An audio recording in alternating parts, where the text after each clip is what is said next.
Assalamualaikum warahmatullahi wabarakatuh.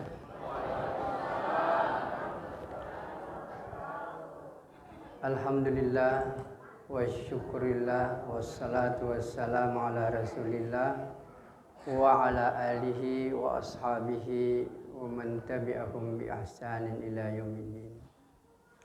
Asyhadu an la ilaha illallah wal awwalu alladzi la syai'a qablah wa huwal akhiru alladzi la ghayata ba'da wa sadiqun fil wa'di adilun fil hukmi wa huwa rabbita baina qulubina bi da'watil islam wa asyhadu anna sayyidana wa nabiyyana muhammadan abduhu wa rasuluh alladzi ballagar risalah wa addal amanah wa nasahal ummah wa jahada fillahi haqqa jihadi.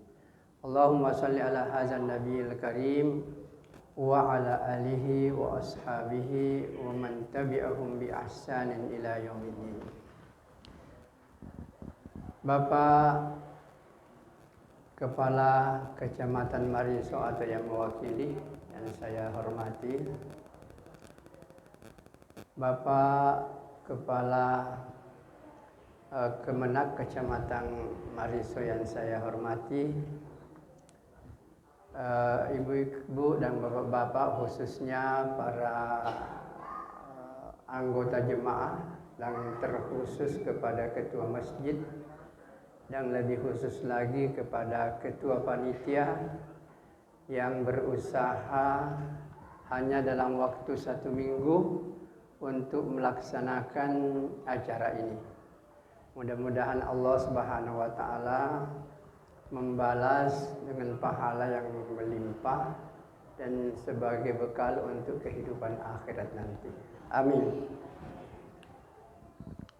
Ibu-ibu dan bapak-bapak, mungkin juga saya sampaikan bahwa di tempat ini ada kolega saya, sahabat saya yang mungkin sudah hampir 20 tahun barangkali ya, atau paling sedikit lebih 10 tahun baru saya ketemu kembali. Sama-sama di Atira, yaitu Yayasan Pendidikan Islam Atira dekat Karbosi, Bapak Dr. Andes Haji Hamkah yang saya muliakan.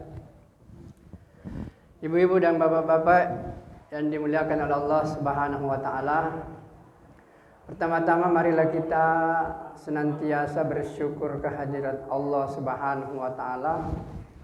Allah menjadikan kita sebagai orang yang beriman. Ini di mana-mana saya sampaikan karena ini sangat penting supaya kita merasa bersyukur Allah memberikan kepada kita nikmat iman. Kenapa? Karena satu orang beriman, tidak usah banyak Pak. Satu orang beriman itu di sisi Allah lebih baik dibanding dengan dunia beserta seluruh isinya. Begitu hebatnya, mulianya orang beriman. Satu saja, ini sudah lebih baik. Bahkan bukan hanya satu orang beriman, satu amal orang beriman, satu perbuatan orang beriman itu kadang-kadang jauh lebih baik dibanding dengan dunia beserta seluruh isinya. Mari saya tunjukkan hadisnya. Rasulullah sallallahu alaihi wasallam bersabda, "Rak'atul fajri khairum minad dunya wa ma fiha." Salat sunat 2 rakaat di depan subuh, kata Nabi, itu lebih baik dibanding dengan dunia beserta seluruh isinya. 2 rakaat, Pak. 2 rakaat salat sudah lebih baik daripada dunia. Sudah lebih baik dari seluruh uang yang ada di dunia ini. Itu 2 rakaat. Cuma memang ini nggak bisa masuk di akal. Tapi yang bisa menerima ini adalah iman. Keyakinan kita bahwa apapun yang diucapkan oleh Rasul itu adalah pasti kebenaran. Jadi syukurlah kita Allah menjadikan kita sebagai orang yang beriman. Kemudian salawat dan taslim mari kita senantiasa menyampaikan, menghaturkan kepada junjungan kita Nabiullah Muhammad sallallahu alaihi wasallam. Dan tadi menurut Pak Kua itu hari lahirnya dengan hari wafatnya sama. yaitu lahir 12 Rabiul Awal, meninggal juga 12 Rabiul Awal. Harinya sama, hari Senin juga, ya. Jadi yang dimuliakan oleh Allah Subhanahu wa taala, satu hal yang harus kita senantiasa perhatikan bahwa kegiatan seperti ini, yaitu Maulid Rasulullah Sallallahu Alaihi Wasallam, hendaknya kita banyak merenung atau banyak berpikir bahwa sebenarnya diutusnya Nabi ini itu adalah untuk menunjukkan kepada kita bagaimana bisa bahagia di dunia dan bahagia di akhirat. Jadi saya ulangi bahwa Nabi itu diutus, tujuannya sebenarnya sederhana, agar manusia itu hidup bahagia di dunia dan juga bahagia di akhirat. Kenapa? Karena sebenarnya Allah menciptakan manusia ini agar manusia berbahagia, agar manusia ini masuk surga, mungkin lebih tepatnya. Dan kebahagiaan ini akan datang apabila ini agama ini betul-betul diamalkan. Tadi subuh saya pengajian dan saya dikasih judul bahwa memahami agama sebagai sumber kebahagiaan. Saya hanya menyampaikan bahwa agama ini sebagaimana yang ditunjukkan oleh Nabi itu akan memberikan kebahagiaan sederhana saja, yaitu ketika agama ini diamalkan. Jadi agama ini nanti akan memberikan kebahagiaan ketika agama itu dikerjakan, diaktualkan, diamalkan dalam kehidupan sehari-hari. Maka itulah yang diberikan tema kita pada hari ini, yaitu bagaimana menghidupkan sunnah Rasulullah Sallallahu Alaihi Wasallam. Tadi sudah disampaikan bahwa sunnah itu ada 3, tapi itu menurut kategori hadis. Jadi hadis seperti ini sebenarnya. Al-Quran itu turun kepada Nabi. Nabi dalam memahami ini Al-Quran itu diwujudkan dalam bentuk perkataan, dalam bentuk perbuatan, dalam bentuk takrir. Puncaknya adalah akhlak. Jadi hadis itu sebenarnya pemahaman Nabi terhadap Al-Quran, kemudian diwujudkan dalam bentuk perkataan, perbuatan, takrir, akhlak. Inilah sebenarnya yang disebut dengan hadis. Jadi hadirin yang dimuliakan oleh Allah Subhanahu wa taala, jadi agama ini nanti akan memberikan ketenangan dan kebahagiaan apabila agama diamalkan. Saya kasih penjelasan sederhana saja bahwa Nabi menginginkan kita ini bahagia, tetapi amal agama ini harus dihidupkan. Jadi agama ini bukan yang dibicarakan, bukan yang ditabligh akbarkan, bukan yang diseminar internasionalkan, bukan yang didiskusikan dengan mendalam, tidak. Agama yang akan memberikan kebahagiaan adalah agama yang diamalkan. Mari kita lihat ibu-ibu, saya kasih contoh misalnya, bapak-bapak dan saya hormati. Apabila semua perintah Allah ini dikerjakan dan larangan Allah ini ditinggalkan, maka kehidupan di dunia ini itu akan terasa surga sebelum kita masuk ke surga yang sesungguhnya. Saya ulangi, ini penting ibu-ibu dan bapak-bapak sekalian. Seandainya semua perintah Allah dan semua larangan Allah ini dikerjakan, maka sekali lagi kehidupan di dunia ini akan terasa surga sebelum kita masuk ke surga yang sesungguhnya. Mari kita lihat lebih jauh. Saya kadang-kadang kalau tengah malam berpikir, ya Allah, seandainya aku hidup di zaman Nabi, alangkah indahnya hidup ini. Sebab kenapa? Semua perintah Allah yang ada dalam Al-Quran itu sudah dilakukan oleh Nabi. Dan semua larangan Allah yang ada dalam Al-Quran sudah ditinggalkan semua oleh Nabi. Jadi untuk melaksanakan Al-Quran yang 30 juz itu, tidak ada cara lain, harus mengikuti kepada apa yang pernah dipraktikkan Nabi. Karena Nabi dalam hidupnya itu sudah mengamalkan, bisa dikatakan sudah sempurna pengamalan Al-Quran. Perintah Allah dikerjakan semuanya dan larangan Allah ditinggalkan. Maka kehidupan di samang Nabi itu kehidupan yang sangat luar biasa indahnya. Hadirin yang mulia, supaya kita lebih mudah memahami, kira-kira kalau kita hidup di kompleks seperti kompleks kita di kompleks PU ini, seandainya perintah Allah dikerjakan, enak sekali itu hidup. Allah menyuruh kita jujur, semua orang jujur. Allah menyuruh kita adil, semua orang adil. Allah menyuruh kita saling tolong menolong, semua orang tolong menolong. Allah menyuruh kita salat, semua orang salat. Allah menyuruh kita puasa, semua orang puasa. Kalau perintah Allah ini dikerjakan, la ilaha illallah, luar biasa indahnya hidup ini. Yang kedua, kalau larangan Allah ini ditinggalkan, maka kehidupan ini akan jadi baik. Coba bayangkan ibu-ibu dan bapak-bapak. Kalau Allah melarang kita mencuri, tidak ada orang mencuri. Allah melarang kita minum khamar, tidak ada orang minum khamar. Allah melarang kita berjudi, tidak ada orang berjudi. Allah melarang kita berzina, tidak ada orang berzina. Allah melarang kita menceritakan kejelekan orang lain, tidak ada orang menceritakan kejelekan orang lain.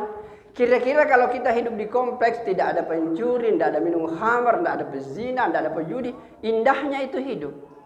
Inilah agama. Jadi agama itu datang akan memberikan kebahagiaan apabila agama diamalkan, dalam bahasa tema kita, dihidupkan dalam kehidupan sehari-hari. Maka ibu-ibu dan bapak-bapak yang dimuliakan oleh Allah Subhanahu wa taala, namun sebagaimana yang disampaikan oleh Bapak Kepala Kementerian Agama tadi, bahwa untuk mengikuti Nabi itu sangat luar biasa. Hadirin yang mulia, ada hadis Nabi yang perlu kita pegang kuat-kuat supaya kita tidak merasa terbebani harus persis betul dengan ibadahnya Nabi, tidak. Perlu dipahami sungguh-sungguh bahwa sebenarnya agama kita kan ini ada dua, itu Al-Quran, itu isi pokoknya pertama perintah, yang kedua larangan. Perintah itu tadi saya sampaikan, kalau dikerjakan kita akan bahagia. Begitupun juga kalau kita tinggalkan kita akan bahagia, larangan Allah kita tinggalkan. Nah, untuk mengamalkan ini perintah Allah Subhanahu wa taala, Nabi bersabda begini, supaya tolong diperhatikan bahwa jangan kita membebani diri, menganggap diri kita ini enggak ada apa-apanya. Padahal Nabi sudah memberikan jalan keluar. Nabi katakan, ahabbul amali ilallahi adwamuha wa in qalla. Amal yang paling disuka oleh Allah adalah amal yang rutin dikerjakan sekalipun jumlahnya sedikit. Nah, jadi ini yang harus kita, bahkan kalau kita melihat karakter antara perintah dan larangan, mari kita lihat lebih jauh hadisnya. Rasulullah sallallahu alaihi wasallam mengatakan, ma amartukum minhu fa'mal mastata'tum. Artinya apa yang aku perintahkan maka kerjakan sesuai dengan kemampuan kamu. Coba bayangkan mudahnya ini agama. Nabi katakan untuk perintah kerjakan sesuai dengan kemampuan. Tapi untuk larangan ditinggalkan. Gak bisa dikatakan tinggalkan menurut kemampuan. Tidak boleh.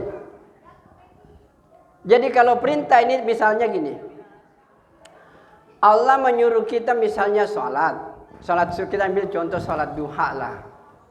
Sholat duha itu yang paling bagus itu 12 rakaat, Pak. 12 rakaat. Orang yang terbiasa sholat 12 rakaat itu akan dibangunkan satu mahliga yang sangat indah nanti di dalam surga. Kalau kita tidak bisa 12 ya 10. Tidak bisa 10 ya 8. Tidak bisa 8, 6. Tidak bisa 6, 4. Ya paling sedikit 2. Tapi sholat duha yang kita lakukan, kita hidupkan sehari-hari 2 rakaat. Tapi kita kerjakan sehari-hari, tiap hari 2 rakaat, tiap hari 2 rakaat. Itu lebih Allah cintai dibanding dengan hari ini kita salat duha 12 rakaat, kemudian 1 minggu tidak salat duha lagi. Atau sebaliknya dalam membaca Al-Quran misalnya. Hari ini kita baca Quran 1 lembar. Besok kita baca 1 lembar lagi. Tiap hari kita baca 1 lembar. Maka mungkin 1 minggu baru 7 lembar. Itu lebih Allah cintai dibanding dengan kita baca 3 juz hari ini, kemudian 1 bulan tidak pernah lagi baca Quran. Jadi sekali lagi ibu-ibu dan bapak-bapak, bagaimana menghidupkan sunnah Nabi ini sederhana saja.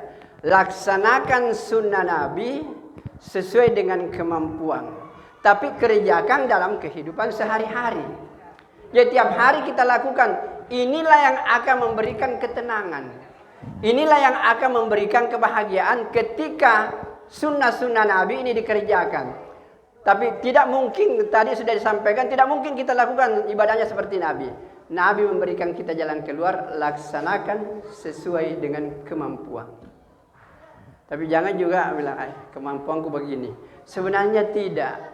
Kalau kita mau jujur, sebenarnya apa yang pernah dilakukan Nabi, yang diperlihatkan kepada kita secara umum, sebenarnya semuanya bisa kita lakukan. Banyak orang yang biasa salat duha 8 rakaat, ada malah yang istiqamah 12 rakaat.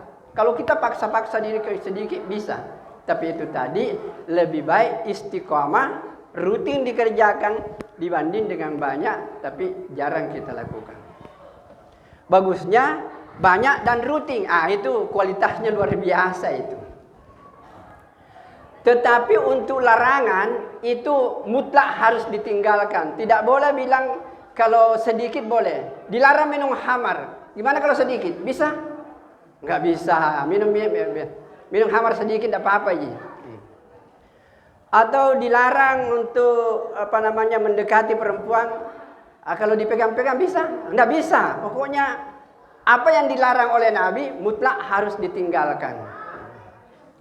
Maka hadirin yang dimuliakan oleh Allah Subhanahu wa taala, itulah karakter daripada ibadah ini. Jadi sekali lagi ibu dan bapak, perintah kerjakan sesuai dengan kemampuan, larangan mutlak ditinggalkan. Jadi agama ini tidak susah, mudah untuk dikerjakan. Hadirin yang saya muliakan, ibu-ibu dan bapak-bapak, khususnya anak-anakku santri yang berbahagia. Kemudian ada satu hal lagi yang sangat penting supaya kita ini semangat sebenarnya dalam mengamalkan agama. Bahwa kalau kita mengamalkan ini agama, perlu dipahami sebenarnya tujuannya itu untuk diri kita. Bapak sholat misalnya, jangan dikira bahwa sholat yang kita kerjakan ini untuk Allah. Bukan. Untuk diri kita. Bapak puasa, bapak duha, bapak baca Quran, sebenarnya untuk diri kita. Karena kalau kita melaksanakan perintah, itu pasti ada pahalanya.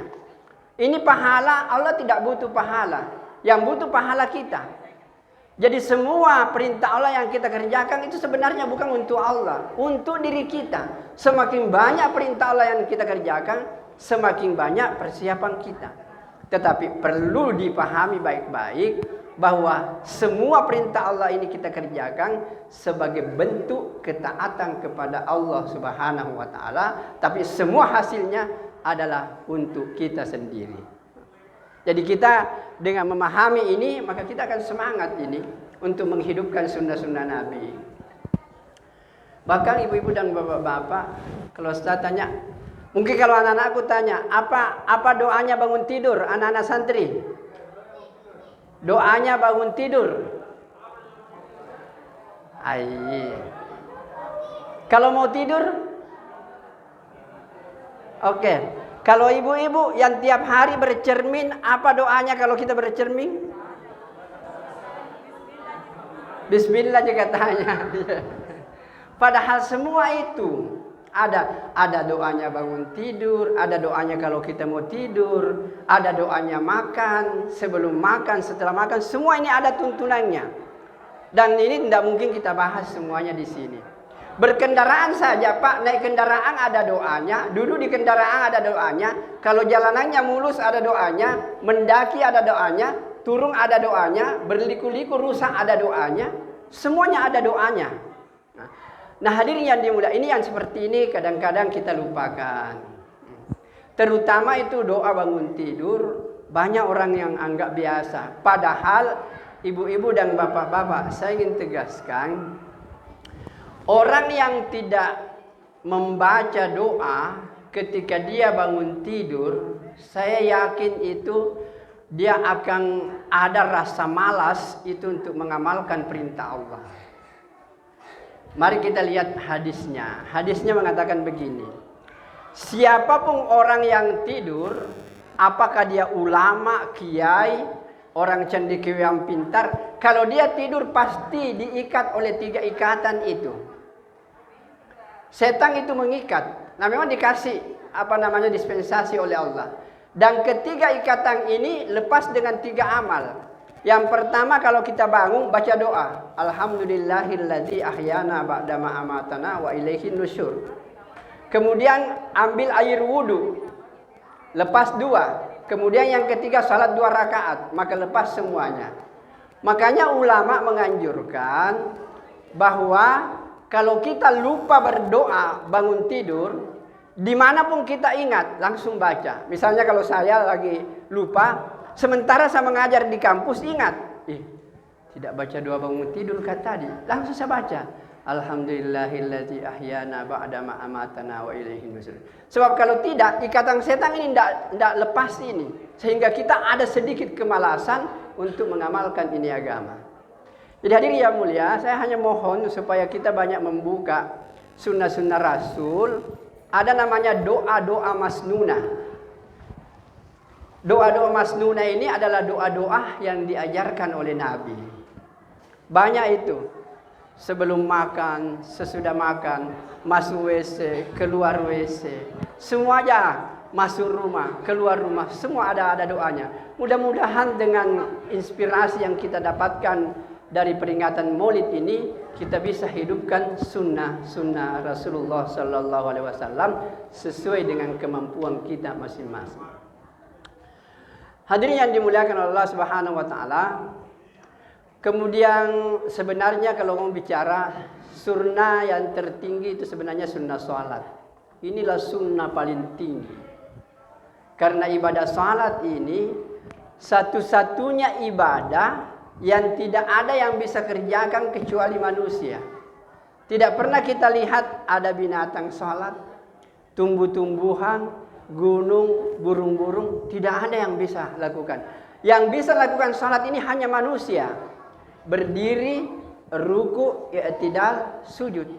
Inilah sebenarnya bentuk kekeramatan yang luar biasa.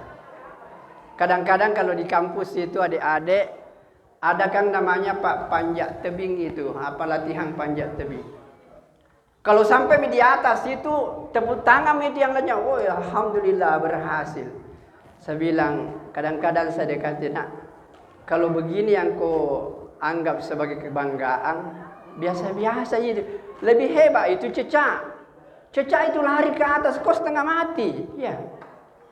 Bahkan cecak itu bisa naik di sini kepalanya, di sini perutnya di atas, di sana kepalanya turun. Ada orang yang bisa jalan di sini? Tidak ada Pak. Bahkan kadang-kadang latihan keseimbangan badan itu sirkus. Orang bisa jalan di atas tali, orang tepuk tangan semua. Saya bilang itu biasa-biasa gitu. Kalau semut itu berputar-putar begini Pak, lewat di tali itu. Ada orang yang bisa berputar-putar lewat begitu? Enggak ada. Jadi kita mencari sesuatu yang tidak dianjurkan. Justru keramat itu salat, karena tidak ada yang bisa lakukan kecuali manusia. Inilah yang tidak dipahami. Sehingga begitu hebatnya ini salat, dikatakan 1 kali salat itu lebih berharga dibanding dengan dunia beserta seluruh isinya. Bayangkan hebatnya ini salat. Dan inilah ibadah yang banyak tidak menjadi perhatian umat sekarang ini. Mari kita lihat lebih jauh. Sekalipun ini bukan Isra Mi'raj, tapi saya karena salat ini sudah tidak menjadi perhatian utama sekarang lagi, terutama anak-anak muda kita. Hadirin yang mulia, coba kita lihat jauh ke belakang. Waktunya sholat ini diwajibkan, diberikan kepada Nabi berapa Pak? Itu 50 salat itu. Kira-kira ibu-ibu dan bapak-bapak, seandainya 50 salat itu yang jadi, kira-kira apa yang kita lakukan? Setiap 20 menit salat lagi. Setiap 20 menit salat lagi. Tidak ada yang bisa kita kerja. Tapi seandainya itu yang jadi 50 kali, tidak perlu memang kita kerja. Rezeki kita pasti ditanggung oleh Allah Subhanahu wa taala. Cuma karena kita mau diuji, 50 tadi dijadikan 5. Sebenarnya ibu-ibu dan bapak-bapak, inilah yang melandasi pendapat ulama bahwa siapa orang yang betul-betul menjaga salatnya 5 kali sehari semalam, di masjid, di tempat azan dikumandangkan dengan berjamaah, tidak usah ragu dengan persoalan rezeki. Allah akan mudahkan kita untuk mendapatkan rezeki apabila salat ini betul-betul dikerjakan sesuai dengan sunnah Rasulullah Sallallahu Alaihi Wasallam. Maka hadirin yang dimuliakan oleh Allah Subhanahu Wa Taala, jadi sangat luar biasa kalau kita betul-betul menjaga ini salat, terutama salat berjamaah. Kenapa? Karena pahalanya luar biasa banyaknya. Nabi katakan begini, kalau kau salat sendiri nilainya 1. Kalau kau berjamaah nilainya 27. Berapa bedanya? 26. 26 dunia. Kalau kau salat sendiri 5 kali, itu hanya dapat 5 dunia. Tapi kalau kau berjamaah 27 kali 5, 135. Jauh sekali bedanya. Cuma memang tidak masuk di akal. Tapi seandainya dijadikan juta rupiah, kalau kau salat sendiri 1 juta rupiah, kalau kau berjamaah 27 juta rupiah, tak buka itu pikirannya. Rugi ini.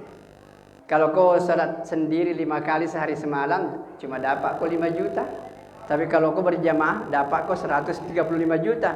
Kira-kira menyesal Pak? Wah, luar biasa menyesalnya. Jangankan juta Pak, 50 ribu saja dia setengah mati pergi cari. Cuma karena kita ini tidak paham. Nah, makanya ibu-ibu, dan kekuatan Islam itu sebenarnya dalam salat berjamaah. Ketika umat Islam ini menghidupkan salat berjamaah, maka Allah akan memuliakan dan memberikan kekuatan dan memperlihatkan kepada kita bahwa musuh-musuh Islam itu akan takut kepada kita. Tapi karena salat berjamaah ini tidak hidup, sunnah Nabi yang sangat tinggi ini dalam kehidupan sehari-hari tidak kita lakukan, maka umat Islam ini sangat menyedihkan sekarang ini. Hadirin yang dimuliakan oleh Allah Subhanahu wa taala. Kemudian ada satu lagi untuk karakter ibadah ini, bagaimana supaya kita menghidupkan sunnah-sunnah Nabi. Itu sebenarnya kalau kita berpikir, kadang-kadang kan kita mau banyak ibadah, banyak pahala. Sebenarnya ibu-ibu dan bapak-bapak, antara perintah dan larangan itu ada karakter. Tadi saya sampaikan berapa. Sekarang saya tambah bahwa ibadah ini, perintah ini beda dengan larangan. Kalau ibadah perintah Allah ini kalau dikerjakan baru dapat pahala. Kalau tidak dikerjakan itu tidak dapat pahala dan bahkan berdosa. Tapi ada satu amal kalau itu ditinggalkan kita bisa berpahala Pak 24 jam. Selama kita hidup dalam 24 jam kita bisa berpahala. Bagaimana caranya? Sederhana. Tinggalkan larangan Allah. Karena larangan Allah itu nanti kita berdosa kalau dikerjakan. Kalau tidak dikerjakan kita berpahala. Jadi ibu-ibu dan bapak-bapak, kalau kita bangun pagi langsung begini berdoanya. Ya Allah, hari ini saya tidak akan melaksanakan larangan-Mu. Tidak mau berdusta, tidak mau mencuri, tidak mau menggunjing, tidak mau mengambil barang orang lain. Selama semua perintah larangan Allah ini kita tinggalkan, maka selama itu kita berpahala. Jadi kalau 24 jam ini kita tidak dusta, kita tidak menggunjingkan orang, kita tidak judi, kita tidak minum khamar, maka selama itu kita berpahala. Inilah hebatnya kalau meninggalkan perintah. Jadi meninggalkan perintah mendapatkan pahala seterusnya, nanti kita berdosa kalau larangan Allah itu ditinggalkan. Maka hadirin yang dimuliakan oleh Allah Subhanahu wa taala, jadi menghidupkan sunnah Nabi ini tidak terlalu susah. Yang penting ada kemauan dari kita untuk bagaimana menghidupkan sunnah Rasulullah Sallallahu Alaihi Wasallam. Hadirin yang mulia, cuma gambaran ini tadi yang saya sampaikan itu adalah gambaran kehidupan Nabi. Ada yang lebih hebat lagi, yaitu sunnah sarirah. Tadi adalah ini sunnah yang menyangkut tentang kauliyah, fi'liyah, takririyah. Yang kedua sebenarnya itu adalah sunnah sarirah, yaitu kerisauan Nabi. Nabi itu selalu risau, Pak. Nabi selalu berpikir siang dan malam bagaimana semua manusia ini masuk ke dalam surganya Allah Subhanahu wa taala. Itulah yang dipikirkan Nabi kita. Bahkan Nabi kita kalau berdoa, itu sebenarnya doanya itu ditujukan kepada umatnya. Karena pernah satu saat, ibu-ibu dan bapak-bapak, ini Aisyah istrinya Nabi, pernah ketika Nabi sudah meninggal, ini Hasan dan Hussein masuk ke kamarnya bibinya. Kemudian Aisyah ini berdoa, panjang sekali doanya. Kemudian ibu-ibu dan bapak-bapak, semua doa yang diucapkan oleh Aisyah ini tidak ada untuk dirinya, semua untuk orang lain.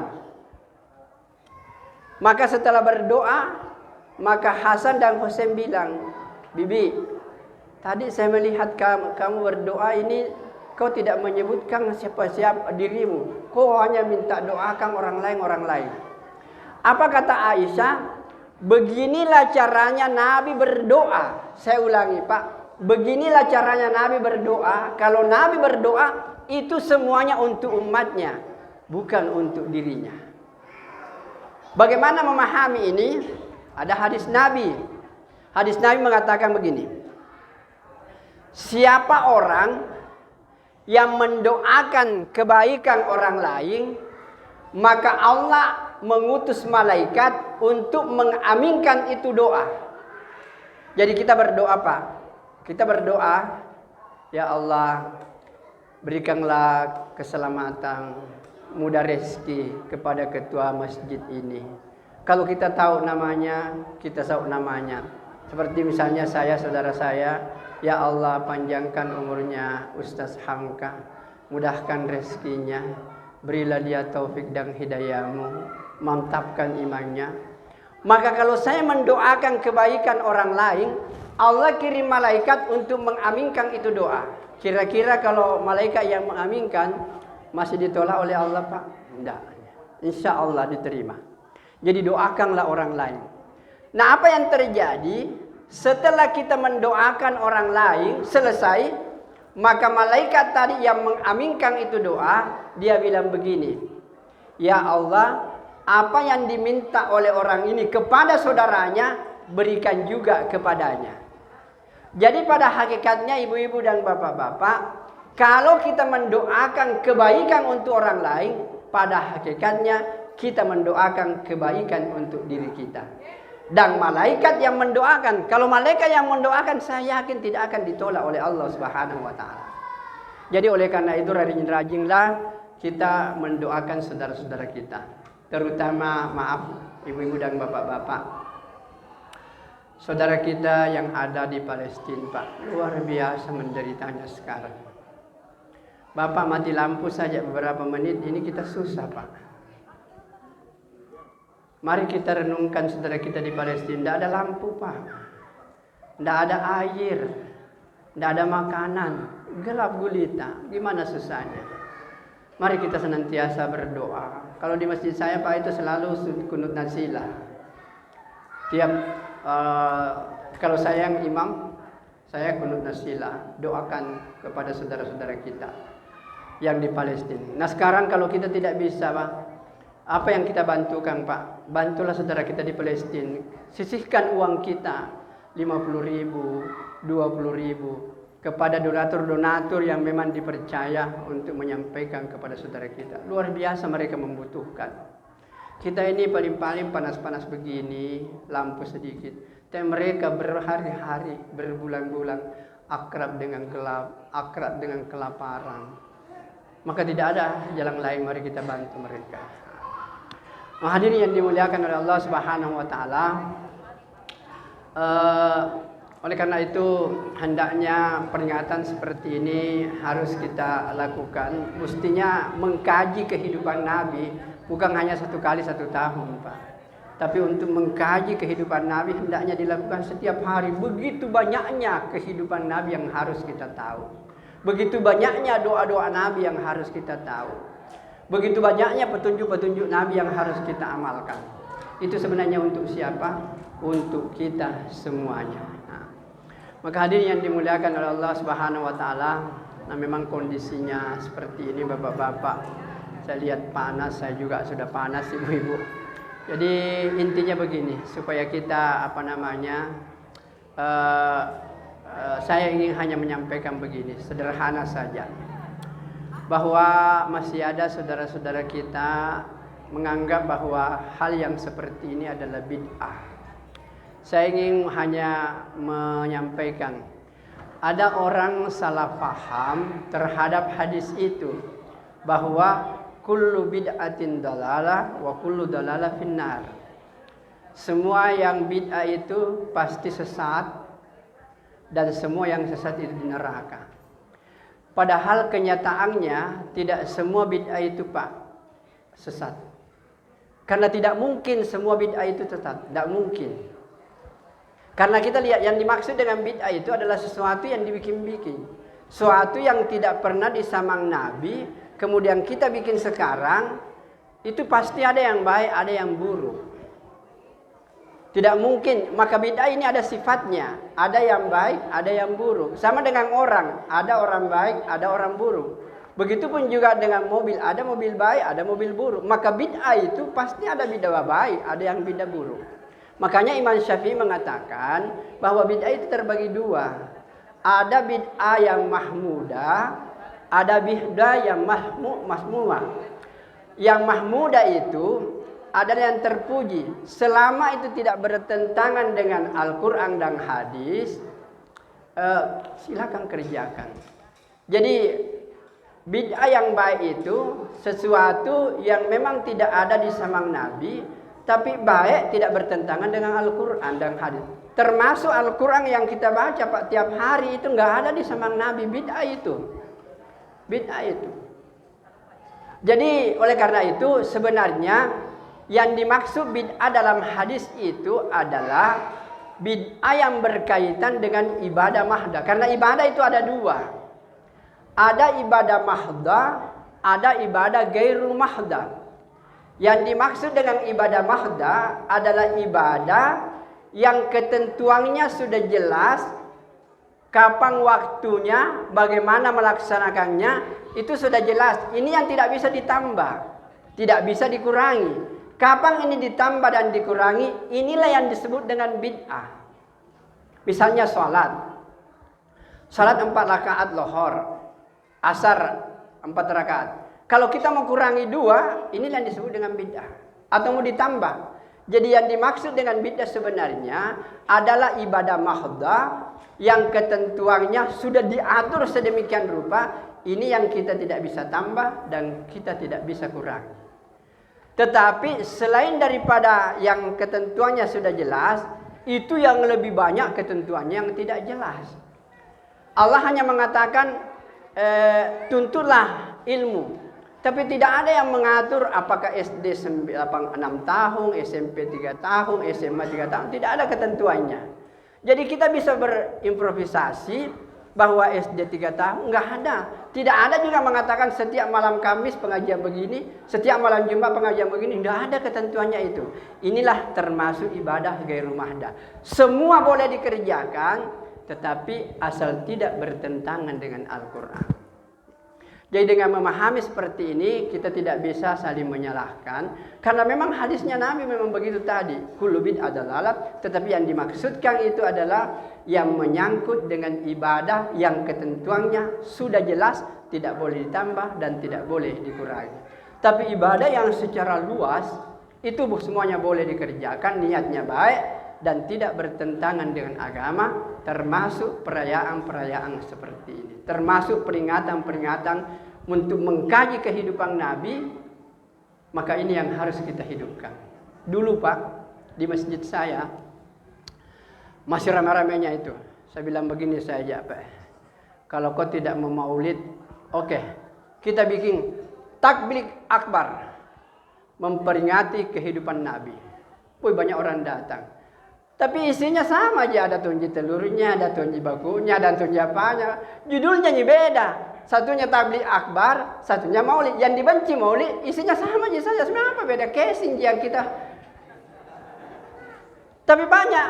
Akhirnya selanjutnya boleh maulid katanya kalau begitu. Jadi hadirin yang dimuliakan oleh Allah Subhanahu wa taala, mari kita hidup saling menghormati antara satu. Karena yang namanya Pak ini agama, yang bilang bahwa bisa satu paham nggak mungkin itu. Al-Quran, hadis memang jangankan sekarang Pak, di zaman Nabi sahabat berbeda pandangan. Dan Nabi sah-sah saja, tidak ada masalah. Jadi hadirin yang mulia, oleh karena itu perbedaan dalam memahami agama itu adalah sesuatu yang lumrah dan itu adalah sesuatu yang memang seharusnya karena kita latar belakang pendidikan berbeda, latar belakang budaya berbeda, latar belakang sosial di mana kita hidup. Dulu Pak, ada teman dia lebaran di India, Pakistan, menangis dia. Dia bilang, ya Allah, begitu orang takbir nangis saya. Di sana itu lebaran Pak, tidak ada itu tidak ada yang namanya bolasan, tidak ada coto, tidak ada. Biasa saja, habis lebaran orang jabat tangan selesai sudah, menangis dia. Kalau kita katanya di Indonesia, kenyang mati ini.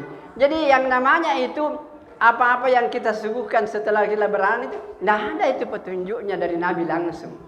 Tapi karena itu sesuai dengan budaya kita, maka kita hidupkan seperti itu. Maka hadirin yang dimuliakan oleh Allah Subhanahu wa taala, jadi mudah-mudahan dengan peringatan Maulid ini kita kaji lagi kehidupan Nabi, kita pelajari lagi doa-doa masnuna sehingga kita bisa hidup betul-betul potret Rasulullah sallallahu alaihi wasallam. Tapi itu tadi, ada ibadah yang ketentuannya jelas, tidak boleh diganggu, tidak boleh ditambah dikurangi. Ada yang umum, tidak boleh, tidak jelas, tapi itu bisa berkreasi kita selama tidak bertentangan dengan Al-Quran dan hadis. Saya pikir inilah mungkin yang bisa saya sampaikan. Mudah-mudahan kita ini semangat.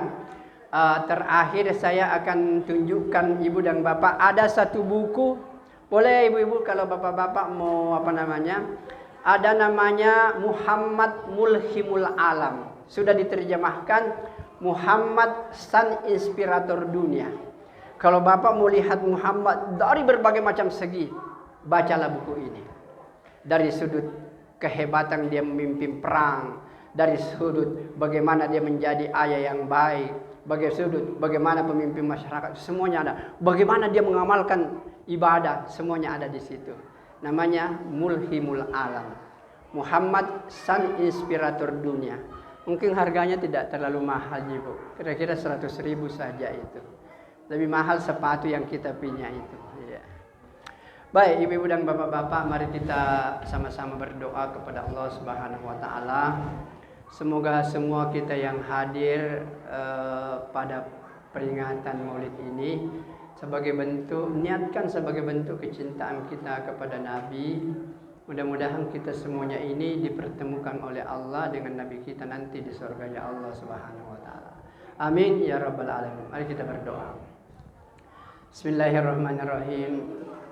Alhamdulillahirabbil alamin hamdan na'imin wasyakirin hamdan yu'affi ni'amahu wa yukafi mazidah. Rabbana lakal hamdu wa lakas syukru kama yanbaghi li jalali wajhikal karim azimi sultanik. Allahumma hdina wahdi bina wahdin nas jami'a waj'alna sababan liman ihtada Allahumma hdina ya Allah ila siratikal mustaqim.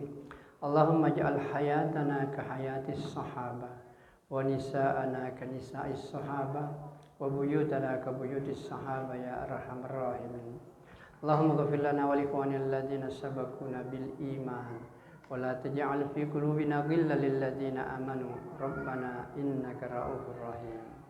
Allahumma inna na'udzubika minal hammi wal hasad wa minal ajzi wal kasal wa minal jubni wal bukhul wa min qalabatid dain wa qahril rijal. Allahumma ansur ikhwanana fi Palestin. Allahumma ansur ikhwanana alladziina yujahiduna fi Palestin. Allahumma ansur ikhwanana alladziina yujahiduna fi anha'il alam wa la siyama fi Palestin. Rabbana ighfir lana wa liwalidayna warhamhuma kama rabbayana shighara. Rabbana atina fid dunya hasanah wa fil akhirati hasanah wa qina adzabannar. Wa sallallahu ala sayyidina Muhammad wa ala alihi wasallam. Subhana rabbika rabbil izzati amma yasifun wa salamun alal mursalin walhamdulillahi rabbil alamin.